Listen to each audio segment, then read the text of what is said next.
na. Yes, of course. Message na ako, boss. Siya din ang nasa likod nito. Ma'am, next steps move lang, po. next move lang, Yes. sorry ha.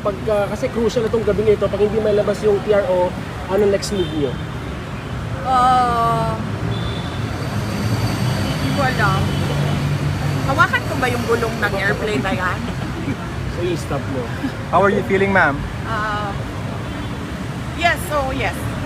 Sinasabi ko lang sa inyong lahat, Pilipino kayo. Huwag kayo pumayag na ang isang Pilipino bibigay sa mga dayuhan. Lalong-lalo na pag labas na sa batas yun. Actually, some sort of, I don't know what you call it, state kidnapping. Parang ganyan na yung nangyayari. And all because, Kahit kumakain kami dito, para kay Duterte to. Tama. And Para kay Duterte to, baka kayo kumakain tayo. Wait lang po.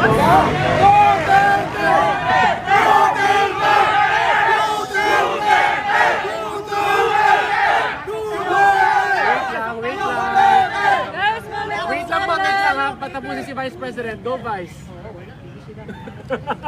Go, Vice. Wait, ano ba sabi niya? Nakalimutan niya na. Ano yung last line? Kahit kumakain kami dito. Sa PRO, ma'am. PRO. State kidnapping. State kidnapping. Ayun yung last. State kidnapping ka na lang. yes. And all because mukhang matatalo sila sa midterm elections. Dahil ang lakas ng vote rate sa 9 candidates ng PDP laban. At mag-ingat kayo ha, I warned you about the budget. I'm warning all of you about election cheating. Ma'am, ako ma'am. VP, who do you think should be held accountable dito sa mga nangyari senaryo ngayong araw na to? Sino? Ano Ang should be held entire accountable? administration. Ma'am, pag hindi natin magpupusinerte, hindi natin magpupusinerte. Ma'am, Kasi sobrang lakas ng black voting ngayon. At hindi lang yan. This is all about the 2028 elections. I'm warning you, kung meron man 2028 elections. Nakita nyo na, di ba? Sinimulan nila sa People's Initiative. Hindi sila nagtagumpay. Kasi umalma yung mga tao. Imagine mo, bibilihin yung pagkatao mo para sa kagustuhan nila na hindi umalis sa pwesto.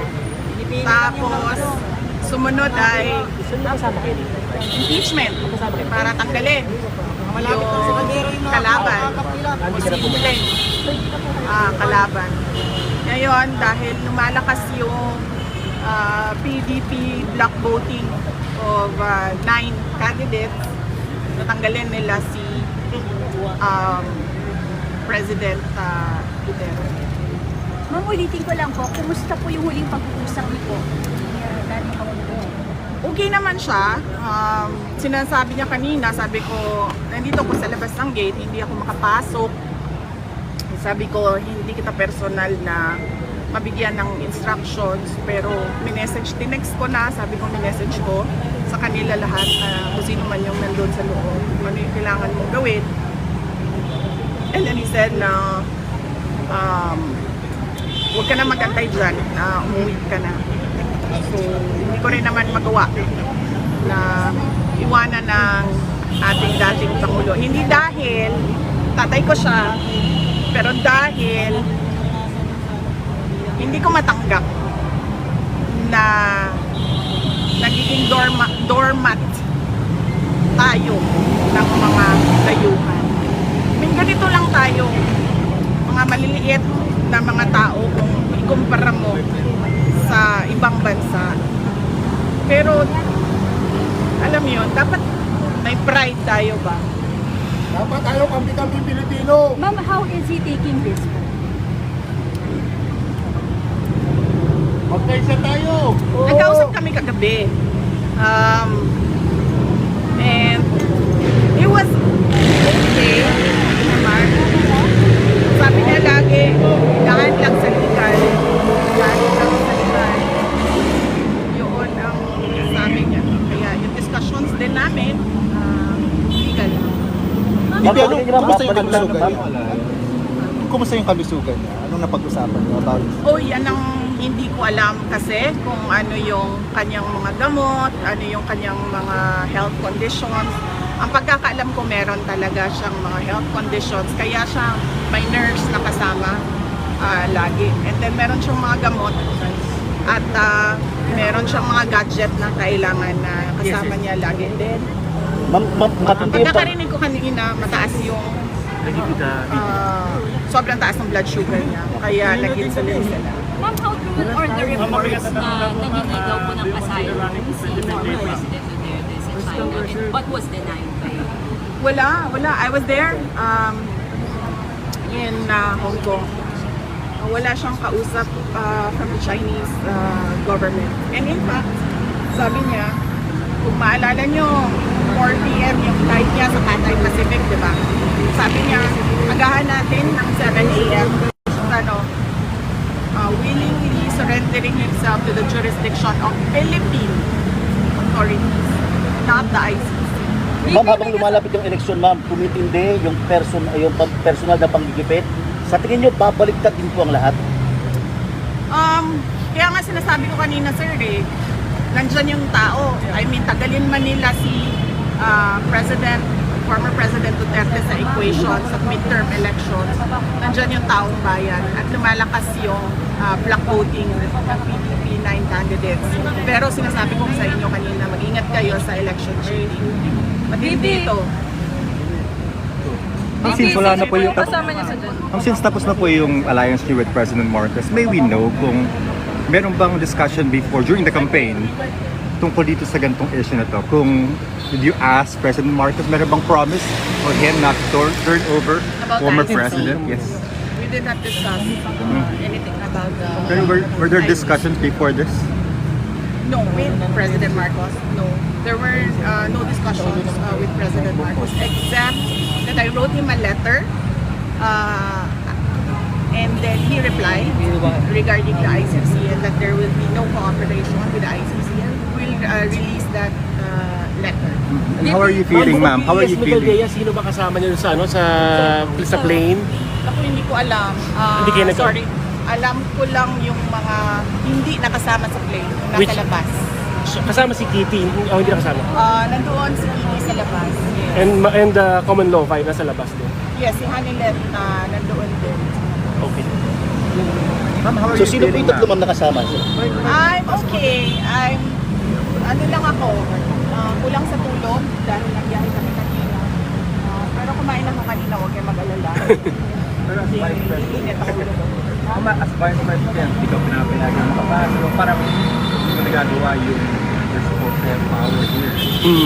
Wala tayong magawa kung susunod sila sa yung Philippine National Police, kung susunod sila sa illegal na mga order, wala tayong magagawa. Yun yung desisyon ng Philippine National Police. Mag-implement sila ng illegal orders. That's what they did with Yusek Zalaika Lopez. So it's not surprising that it is happening. Ma'am, may mga balita na kayo daw po, idinadawit po kayo dito po sa issue ng ICC. Sa tingin niyo, ma'am, baka kayo na po ang next na puntirin after this? Oo, sinabihan ako ng nanay ko. Sinabihan ako ng nanay ko, sabi niya mag-ingat ka dahil ikaw ang susunod. Handa na, ma'am. Anong handa? Kumbaga, handa na harapin, handa na para malampasan, mapagtagumpayan.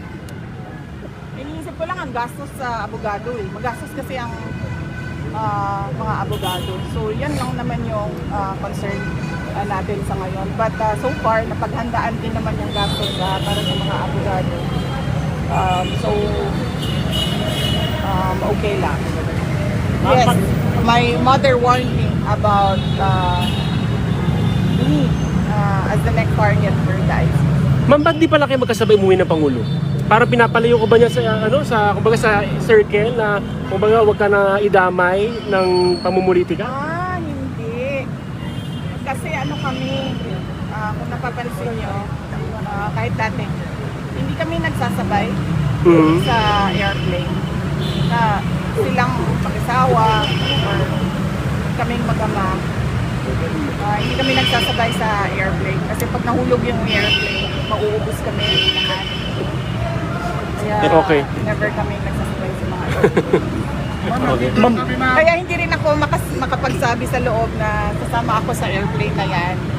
Ma'am, ito pong private plane, ito pong chartered plane na pinagsakyan po kay PRRD.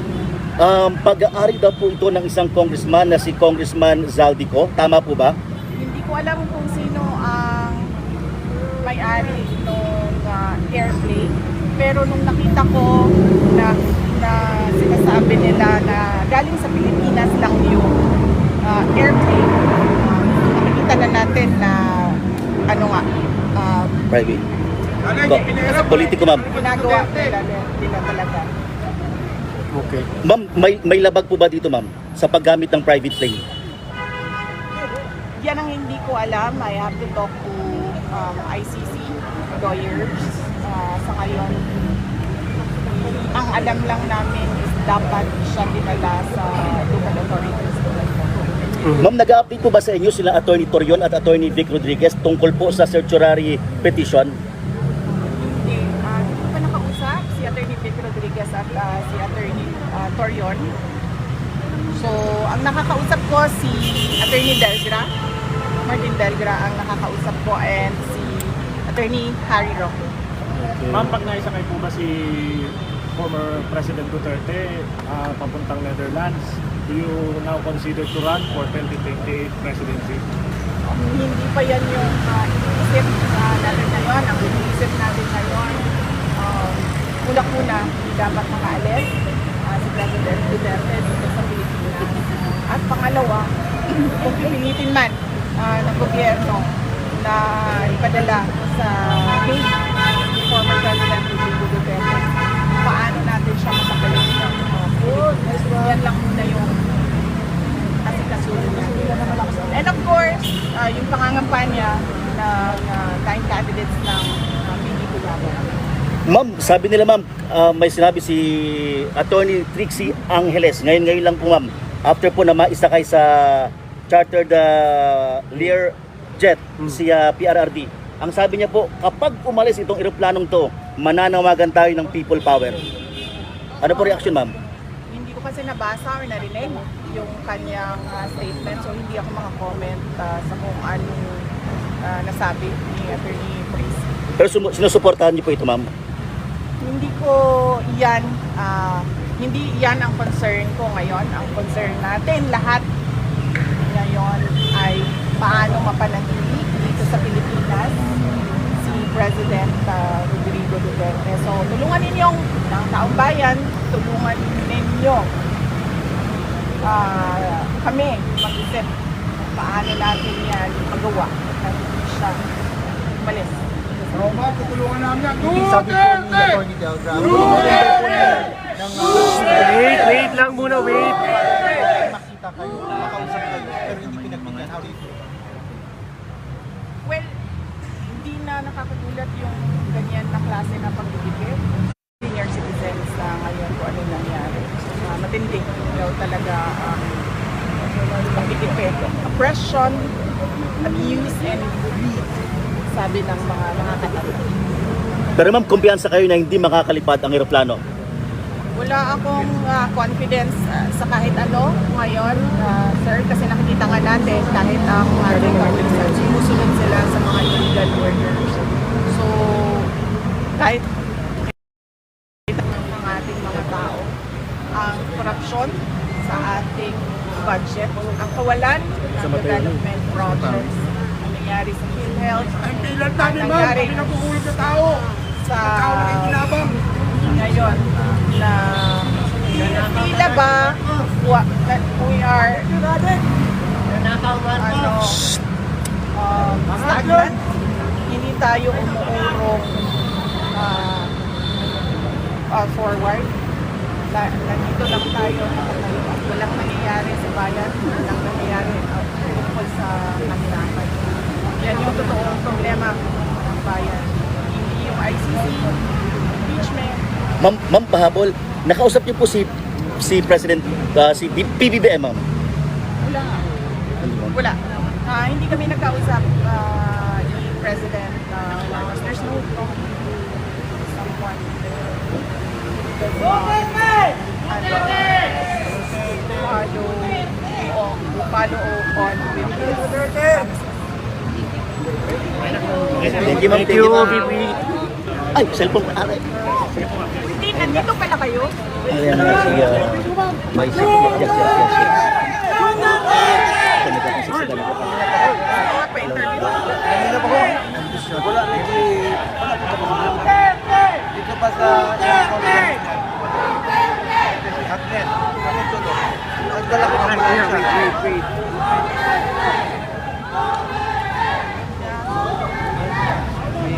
Pero na file na Go. Anong gagawin natin? Kailangan na. Hawakan ko yung gulong. Attorney Ladino, kamusta? Hi. Kamusta po? Okay lang. Meron na. Hintayin natin. Hintayin natin. Hindi pa tapos yung kanilang deliberation. Hintayin natin. Pero possible lumabas ngayon yung gabi. Galing kami We are hoping, we are praying. Sure lang, panalo ninyo. Huwag lang kayo madaya. Basta nandiyan ka, ma'am. Paglalaban ka namin! Itulak mo pa sa likod. Please. Itulak mo pa yung tao mo.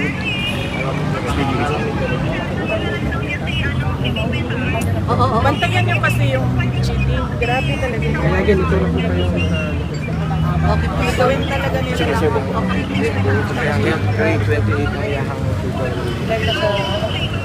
Okay, please. Lang sila. Saan pa man diya? Wala pong nakalupad.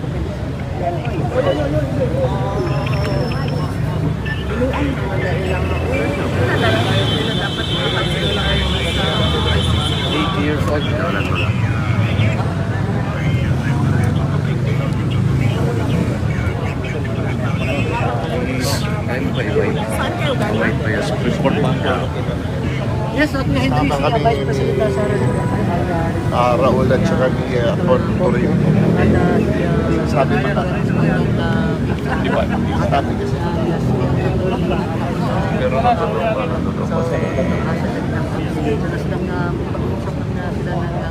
pero yung matagyang sasakyan Oo, kaya ako si Kitty lang. Hindi ka rin po na sa Pasay. VP Sara, live sa DCRH. Sa DCRH po. Si VP Sara, ma'am. Mamaya, sir, Si Kuya Henry. kausap namin si Senator Bongo tsaka yung mga senators na. Okay, pagkatapos kami ng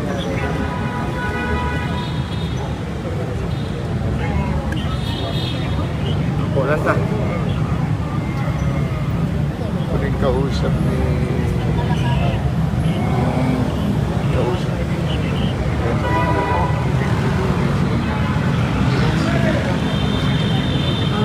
Magkausap sila sa bakit sila...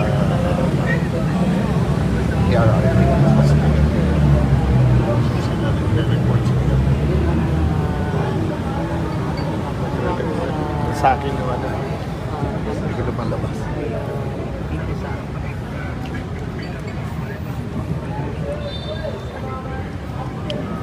Kanina, wala ka lang harang.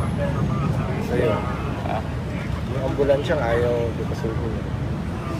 Oo, ganyan talaga yan sila. Ganyan ginawa nila kay Attorney Laika, di ba? Yeah. Oo, Oh, ano yes. kami, nagre-request kami ng doktor, tsaka ng nurse, kahit sino. Hindi nila binigyan ng medical. Ano. Ganyan din ginawa nila kay Gina Acosta, yung nag-collapse si Gina. Hindi nila pinalabas sa ano yan, batasan yung ambulansya. Ganyan talaga ginagawa nila. Papatayin ka nila eh. talaga. Ganyan ang ginawa nila kay Jamie, no? 2010, 2011, grabe.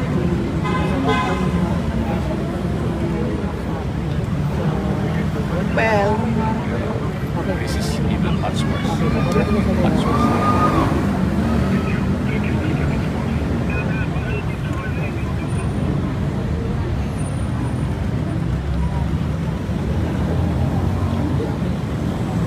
Namay din ako. Yeah.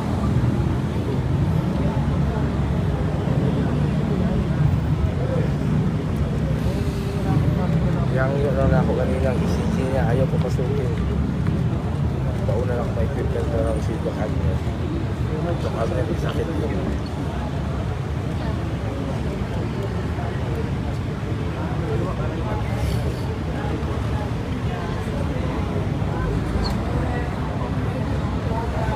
na lang tayo dito.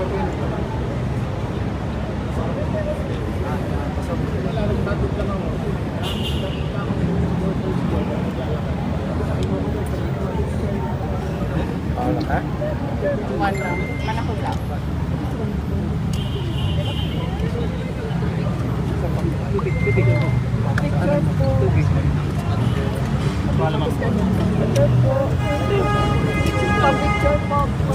Yes, ma'am. Iabot na yung tubig ko.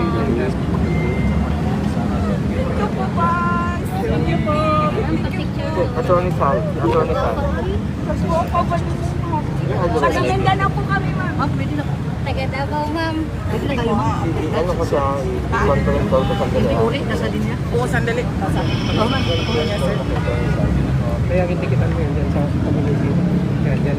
Tikit-tikit ka dyan. Request mo sa likod yung babae na yan para request mo sa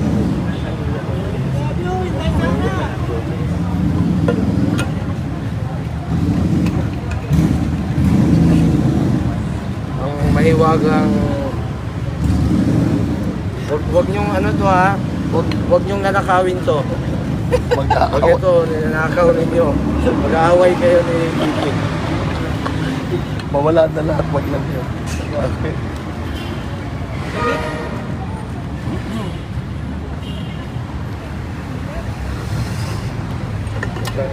Kanino ba tayo kukuha ng suggestions kung anong gagawin?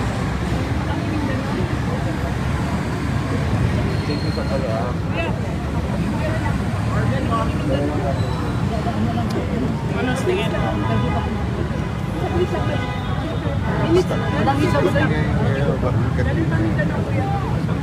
Sa tuloy natin.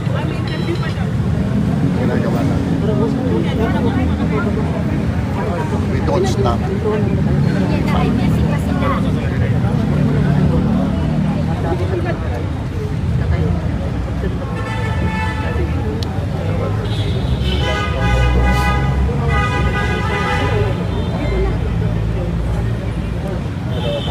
Hindi na tama. Oo nga, kung ano lang gusto nila, yun yung gagawin nila eh. Tama. Tapos ang ano pa is, sumusunod yung PNP. Grabe.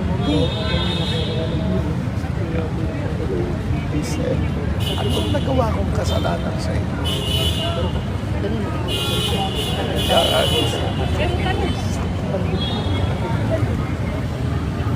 Anong nagawa kong kasalanan sa inyo?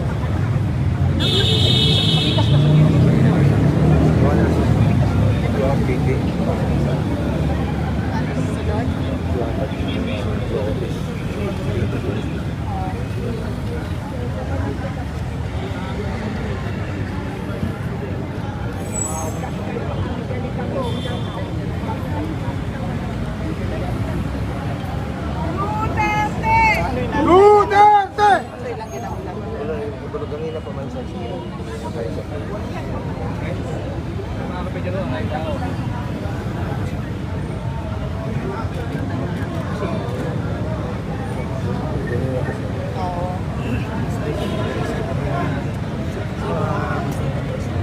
than an hour. So, lahat kinahulap. Abre pa man ang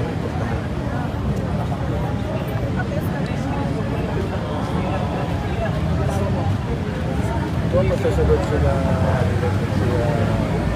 ito makauban niya ang garage. So, kanina, di na sumauto. Si Agnes ulit niya. Prepare na kanina terminal dapat.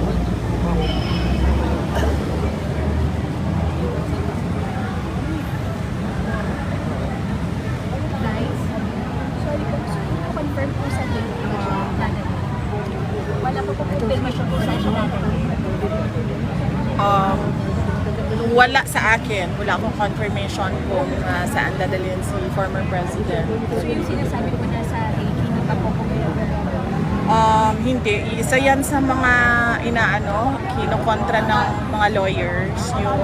Yung airplane mismo, kasi private plane siya. So, hindi natin alam kung saan siya papunta. At yung absence ng kanyang doctors na kasama niya, And wala din siyang kasamang assistant. Oo. So, isa yan sa mga kina-question ng lawyers doon sa loob na yon. Kasi nga parang kidnapping na yung nangyayari.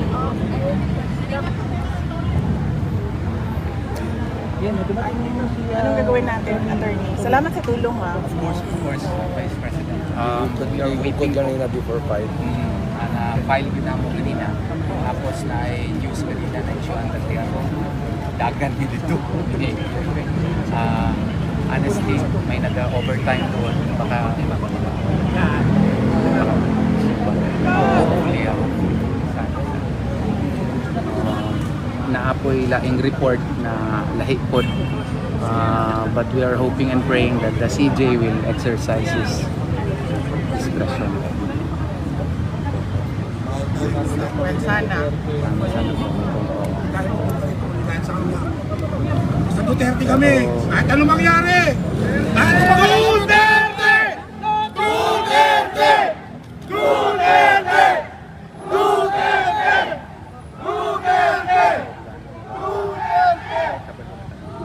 Well, nakita ko doon sa parang pinapasa-pasa na estimated times of departure. Nakita ko doon. We're hoping na itong report na nag-overtime itong maunang natin.